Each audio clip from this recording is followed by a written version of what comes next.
now. More than a decade ago, the largest UFO investigation ever funded by the government was based here in southern Nevada.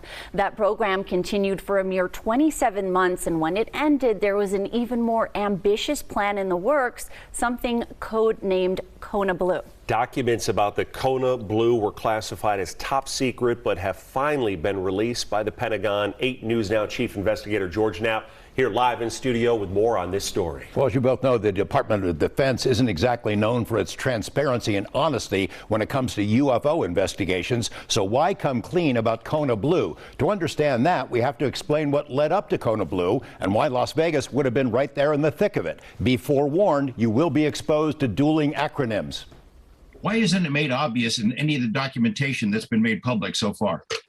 It was completely UFO related. Dr. Jim Lakatsky spent most of his career as an intelligence analyst and missile expert for the DIA, the Defense Intelligence Agency. In 2007, he became interested in reports of UFO activity at certain hotspots, including a Utah property known today as Skinwalker Ranch. Lakatsky designed OSAP, the Advanced Aerospace Weapons Systems Application Program. He met with Nevada Senator Harry Reid, who helped secure $22 million in black budget funds.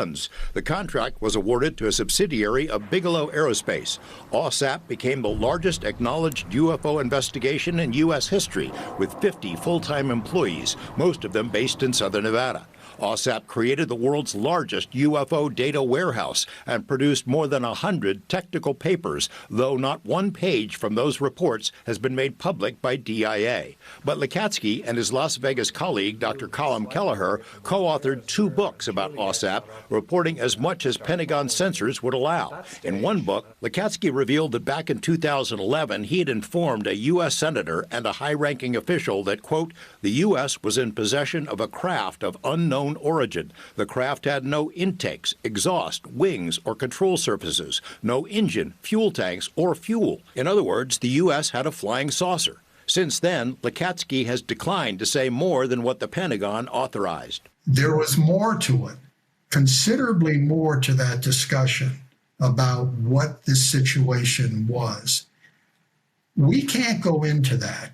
But the public is now able to read much more between the lines because of the surprise release of a document declassified in February by the Department of Homeland Security. It describes a proposed UFO program codenamed Kona Blue. Not mentioned is that Kona Blue was drawn up by Lakatsky, Kelleher, and some OSAP colleagues as a successor to OSAP, and was intended to not only study but to exploit UFO technology. The papers do not mention UFOs, but there are plenty of clues. The purpose of Kona Blue was to, quote, identify potentially disruptive technologies by analyzing material of unique origin and engineering. Success would depend on gaining access to said materials.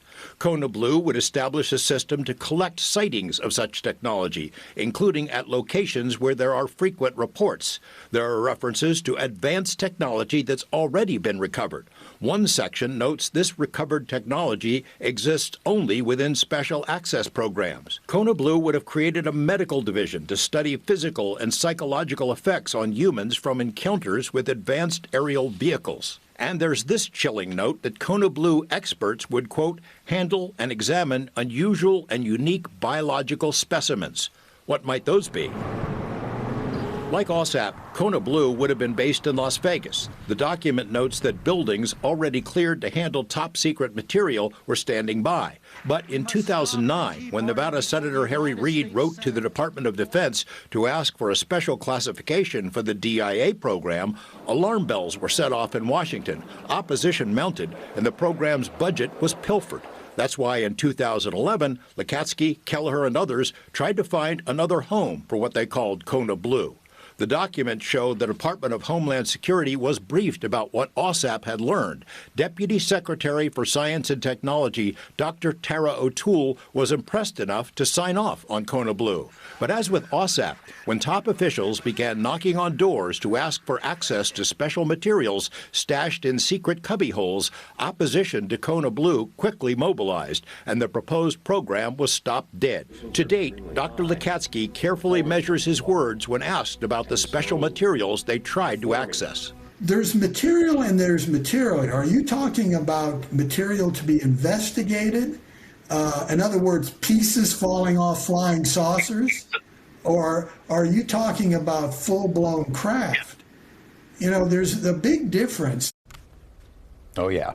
Kona Blue was declassified by AARO, which is the current UFO program, as a way to discredit evidence and testimony provided by witnesses and whistleblowers. The former head of AARO, Dr. Sean Kirkpatrick, says the people who came forward to tell about crash saucers were all referring to Kona Blue. Of course, that is preposterous. Kona Blue never existed, and only a handful of people even knew it was proposed. So what witness says they saw crash saucers as part of Kona Blue? AARO says there are no crash saucer programs, but they will not release the testimony they received. Also, as a personal note, Dr. Lukatsky and Dr. Kelleher wrote those 2 books we mentioned in that story. I was also a contributor. They sent me out for coffee, things like that.